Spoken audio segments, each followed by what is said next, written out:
se'ns ha envellat el temps, però com que ja moltes coses ja les han dit, doncs és igual, no ho notareu que se'ns ha envellat el temps, perquè ja us han avançat moltes coses.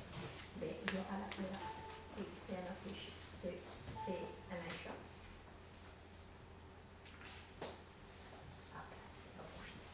Bé, doncs intentarem parlar una mica d'això, de competències comunicatives i de com fem canviar a les nostres organitzacions.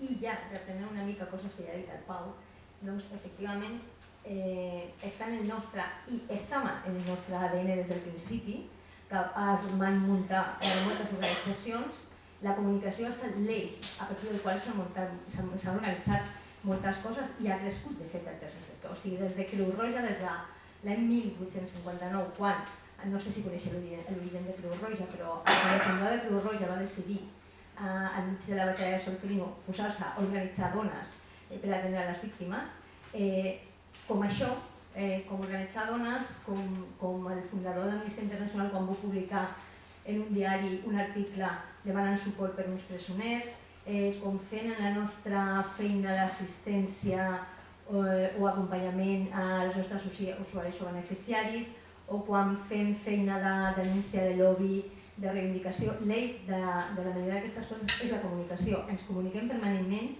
i des del principi que iniciem qualsevol tipus de tasca al tercer sector és gairebé...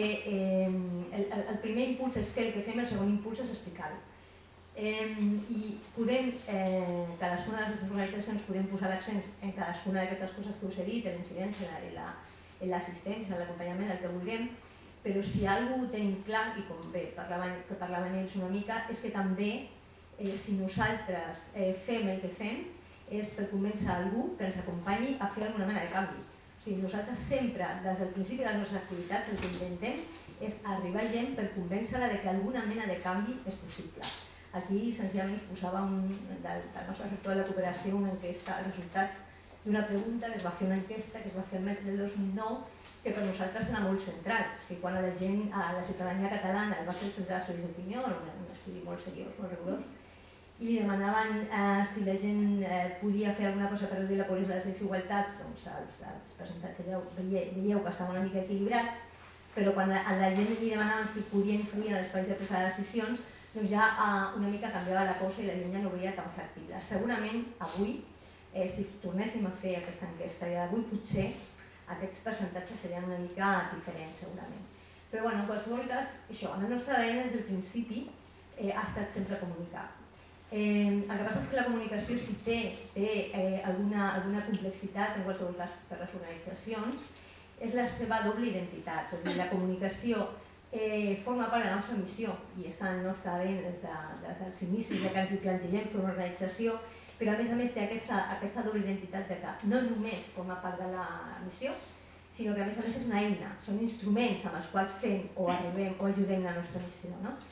El que passa és que, una mica en la línia del que ja explicaven el Jordi i el Pau moltes vegades, en el procés que hem fet de creixement del sector, ens hem enfocat molt a l'eficàcia econòmica, a l'eficàcia tècnica, i una mica aquest ADN comunicatiu l'hem perdut una mica perquè hem posat intermediaris o hem prioritzat només una d'aquestes visions de la comunicació. La comunicació una mica entenent-la només com a eina de gestió. I llavors hem tingut una visió de la comunicació molt instrumental.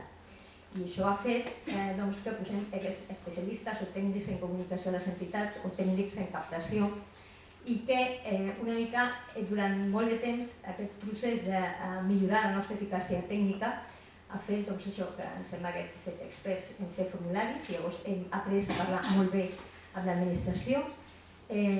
Com a públic, el nostre públic eren els tècnics de l'administració que rebien els nostres formularis. Quan hem fet una feina d'intentar arribar als mitjans de comunicació hem muntat gabinets de premsa, llavors també hem contractat o hem fet una feina d'aprendre a parlar amb els periodistes i al final resulta que moltes vegades l'únic contacte directe en molts casos que la ciutadania té de nosaltres doncs és això, quan fem una feina de captació al carrer. Llavors d'alguna manera hem posat intermediaris entre nosaltres i la ciutadania i la gent del carrer i una mica se'ns ha oblidat tot allò que portàvem d'inici de que la nostra feina era parlar directament amb la gent i era convèncer la gent per fer coses. I a partir d'aquest moment ens hem especialitzat molt i hem començat a fer servir paraulotes de l'estil d'això, stakeholders, aquestes coses que fem servir. I això una mica cap a fora, però cap a dins a nivell comunicatiu també el que ens ha passat és que cada vegada que ens hem especialitzat la tendència moltes vegades ha estat també a comunicar-nos per dins, i no només en les organitzacions grans que tenen un expert en campanyes, un expert en màrqueting, sinó que moltes vegades són en quatre taules i moltes vegades ni tan sols sabem el que està fent el de la taula al costat. Mentrestant, tot això una mica ens estava passant en el nostre creixement com a sector i en la nostra recerca de la qualitat tècnica, la societat ha canviat molt en molt poc temps. Us dono unes dades del 2011, de l'últim baròmetre de la comunicació de cultura. El 53% de la població catalana fa servir l'internet de manera diària, el 91% dels catalans, òbviament, fan servir el mòbil i, a més, un percentatge important de gent que fa servir el mòbil per moltes coses i d'una manera, diguem-ne, molt avançada, per moltes coses, per usos tecnològics molt avançats. I fins i tot tenim un percentatge important d'allò que li diuen tecnoflix, o sigui, que gent que està hiperconnectada, o sigui, ara vivim en una societat hiperconnectada, absolutament. Llavors, a part d'això, han passat coses com aquesta que tots recordareu, hi ha hagut un canvi de cicle polític, una mobilització social, i la gent ha sortit al carrer i la gent s'ha acostumat a participar socialment com feia molt de temps que no ho veiem, no? I han passat coses com allò del rei a Botswana, en el sentit que institucions molt importants han hagut de fer canvis. No sé si recordeu que en el cas de l'elefant famós hi havia una organització, una ONG al darrere que va ser Avena, que va haver de canviar de xip en qüestió d'un cap de setmana, perquè era una organització amb 30.000 socis, que algú va obrir una petició de signatures a internet i en 2 dies hi havia 80.000 persones demanant que traiessin el rei de la presidència honorària de l'organització. I aquella ONG en un cap de setmana va haver de decidir urgentment què feia davant d'això, quan òbviament 6 mesos abans ni s'havien plantejat que algú demanaria que traiessin el rei de l'organització. O sigui, fins a aquest punt, coses que pensaven immutables i intocables han canviat. Llavors, si aquestes coses i la pròpia corona s'està replantejant canviar moltes coses, com no hem de canviar nosaltres, no? Llavors, ara us posaré, en aquest sentit també, us posaré un petit vídeo que ens posarà el company de control, que mentre tot això passava en la societat, el món de l'empresa, que ells deien que nosaltres hauríem de ser el seu model, doncs han canviat i han canviat molt ràpid, i ells ja estan parlant de compra social. Llavors, hi ha un petit vídeo molt curt perquè veieu com les empreses ja imaginen com compra la gent. Sisplau.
Bé, doncs això és com ja el món de l'empresa està orientant com captar gent. I no només això, sinó que la setmana passada ja Google Plus ha llançat una plataforma en la qual ofereix o facilita no només que la gent s'anunciï, sinó que la gent pugui conversar amb els clients. O sigui, cada vegada més les pròpies empreses estan orientant a parlar de manera individualitzada amb la gent, no? Cosa precisament una mica que era el que nosaltres en el nostre origen fèiem.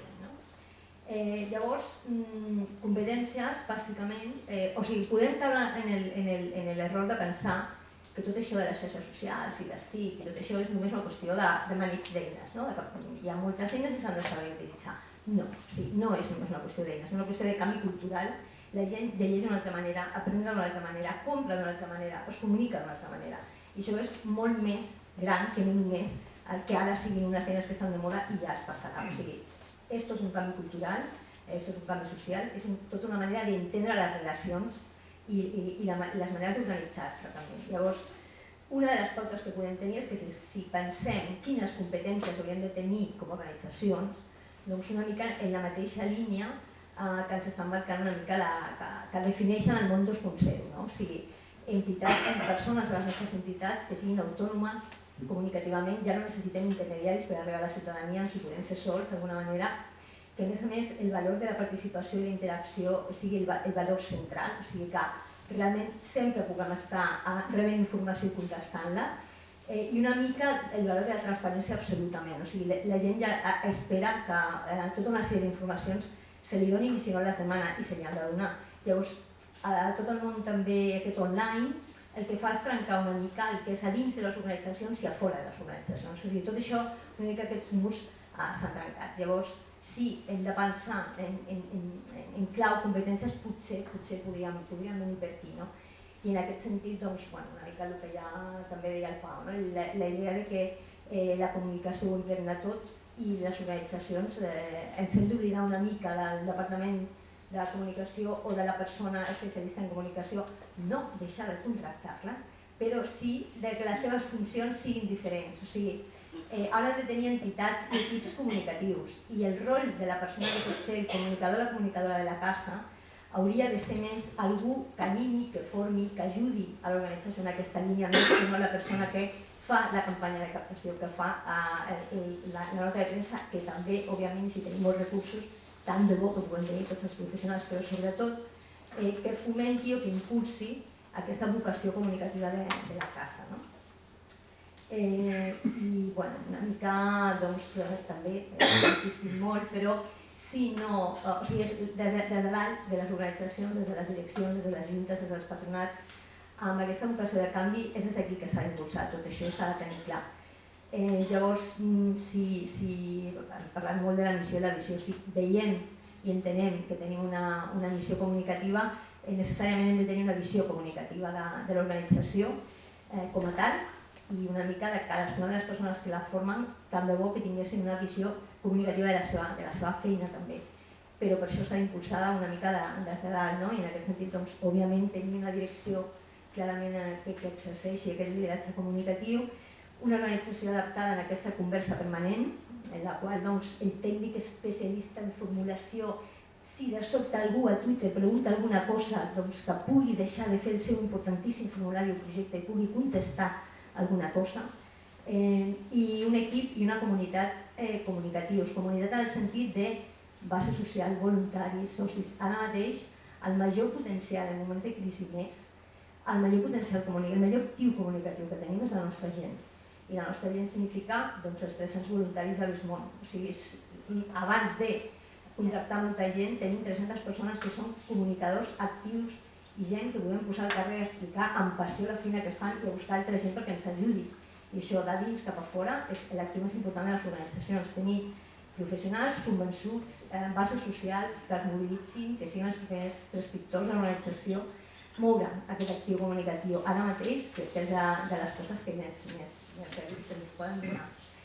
I parlant una mica de lideratge comunicatiu, suposo que coneixeu aquestes tres senyores. No cal que us les presenti, oi que no? Si no cal que us les presenti ja és perquè són persones que efectivament fan aquest lideratge comunicatiu I segurament no és casual que siguin persones que estan liderant moviments i xarxes de gent i que aquest lideratge, aquesta manera de fer femenina una mica, potser sí que ens podríem fixar de per on hauríem de portar a segons quines competències. No? Ja acabo, que ja m'ha bastant gent, que ja m'estic empollant. Llavors, de manera molt resumida, si hem de pensar alguna cosa que, per exemple, en aquestes tres dones coincidien. Òbviament, trajectòria, no són gent que ha començat ahir a fer res, sinó que és gent que ja portava una història al darrere, amb la qual s'ha de valorar. També la gent, és molt valuosa la gent que té trajectòria a les nostres pròpies entitats, que són especialistes i tenen coneixements tècnics específics, però també tenen una visió global de l'organització, de la seva missió. Òbviament, gent capaç de generar contingut i de generar bons discursos, bons arguments, que òbviament també sap manegar les eines i que pot utilitzar les xarxes socials o que és capaç de posar-se a comunicar d'una manera concreta, per suposat empatia i sociabilitat, però una mica també el que han dit abans, la capacitat de generar complicitat i de fer xarxes. O sigui, és gent capaç que aquesta empatia la posa en valor i la posa en funció de l'entitat per generar complicitat precisament al seu voltant i, per suposat, passió i convicció, òbviament. Però passió i convicció d'una manera, crec, concreta pel canvi. O sigui, aquesta idea de la paz, aquesta repetició de si se puede. O sigui, si nosaltres hem de liar gent perquè ens acompanyi és perquè realment ens ha de convèncer que tenim clar que podem canviar alguna cosa. Llavors, aquesta passió pel canvi és una de les coses, crec, més importants. I, òbviament, si això ho extrapolem a l'organització, doncs, ja s'ha comentat una mica, no? Passió per explicar, voluntat de compartir, voluntat d'això, d'enxarxar-se, d'interconnectar, i una cosa molt emprenedora, o sigui, ser capaç d'arriscar i de fer canvis i de no tenir por que potser algun dels invents no ens acaba de sortir bé, però si no fem proves de coses, difícilment sabrem què funciona i què no funciona. Una cosa que també han comentat abans, tenir sempre, seguir la pista de la gent, per on va la gent, per on van els nostres socis, per on va aquella gent que nosaltres volem apropar a la nostra entitat. Hem de conèixer molt bé els nostres públics. I llavors, per conèixer-los bé, podem començar per preguntar-nos moltes coses, per tenir una actitud sempre de preguntar, d'escoltar, d'esbrinar què està passant, què li està passant a la nostra gent, la primera, i a partir d'aquí, a qui sigui, però sobretot a la nostra gent. I facilitat per adequar els nostres discursos, els nostres arguments en aquests públics, a qualsevol dels públics, però si us estic dient, les empreses estan pensant en parlar d'un en un amb els seus clients a les xarxes socials, nosaltres hem d'intentar, nosaltres que tenim la nostra gent més propera, hem d'intentar fer aquest esforç, que ens arribi tota la informació possible de com està, de què volen, de què esperen de nosaltres, perquè és això el que ens permetrà una mica anar reorientant-nos. I el tema que ens preguntin de discussió d'experiències, però sobretot transparència, sinceritat i voluntat de contestar. Això és només a tall d'exemple. Hi ha gent que sí que té clar els seus públics. La Casa Real acaba d'obrir una secció infantil a la seva web perquè té clar que ha perdut punts, que hi ha una part de la societat que no saben què fan, que quan li demanen als nens quin rei t'agrada més, diuen Gaspar Baltasar, no saben quines són, i ells tenen clar que la seva permanència passa perquè nous públics els coneguin. Llavors, pensem-hi nosaltres també, no només en cuidar els nostres públics, sinó en els nous públics. Hi ha gent, com Bankia, que té clar on s'ha d'anar a buscar, o sigui, aquests busquen el públic entre els 35 i els 45 anys, o sigui, tenen molt clar que estan buscant una gent concreta perquè es facin totes les pensions i a més tenen clar que no han d'apel·lar només a la raó, sinó també a l'emoció, a un sentit col·lectiu de grup. Llavors, aquestes coses és una mica pistes que ens poden ajudar a nosaltres també a reflexionar. Però com a gent que ja ho està fent bé, òbviament, ja sabeu que la Pau ho està fent molt bé, no només perquè s'adrecen a un públic que de manera molt senzilla se'ls pot identificar molt fàcilment, però sobretot a mi m'agrada molt que sempre, una cosa que crec que també és molt important, sempre estan explicant què han d'aconseguir, que nosaltres també això ens acosta moltes vegades. Permanentment estem dient hem aturat tants desnonaments, hem realitzat tanta gent. O sigui, això és importantíssim perquè la gent que hem de convèncer perquè ens acompanyi vagi veient per què serveix i per què té sentit acompanyar la gent. Comunicar resultats és molt important. Una altra gent que ho està fent molt bé, ja sabeu que som Energia, o sigui, una cooperativa que del 2010 al 2013 ha aconseguit 10.000 socis. O sigui, això significa que aquesta gent, home, l'adaptació al canvi relativament, perquè aquesta gent directament ja ha nascut amb un altre model i ja ho està fent diferent, però una de les potencialitats de Som Energia és que tota la gent, i de Som Energia, tots els moviments potents que estem veient ara, és que tota la gent que s'associa ja té clar que és un actiu comunicador de la cosa. Llavors, tota la gent que es fa soci de Som Energia ho explica i ho explica amb orgull, i ho explica a Twitter, i comença amb més gent, i s'hi porta més gent. Llavors, aquesta és una de les coses que nosaltres una mica, potser, a les nostres orígens, era una cosa que teníem claríssim, que la nostra gent havia de començar amb més gent, i totes les noves organitzacions o les noves cooperatives que estan naixent, això ho tenen superclar. Els primers prescriptors són els primers. Els socis tenen aquesta tasca també de fer proselitisme, d'una mica d'allò que ells estan participant. I una cosa molt important, és veritat que costa el canvi, però l'important és l'actitud. Hi ha gent com els Yayo Flautes, que són gent que no tenen 20 anys i que han aconseguit també en xarxa fer molt bona feina, comunicar molt bé tot el que fan. On estan els Yayo Flautes s'ha enterat tot Barcelona, tot Espanya on estan els Yayo Flautes. Yayo Flautes són jubilats, o sigui que aquesta voluntat de canvi i voluntat de comunicar permanentment el que fas i fer d'una altra manera no és una qüestió d'edat ni de coneixement tècnics, és una qüestió també de voluntat i d'actitud.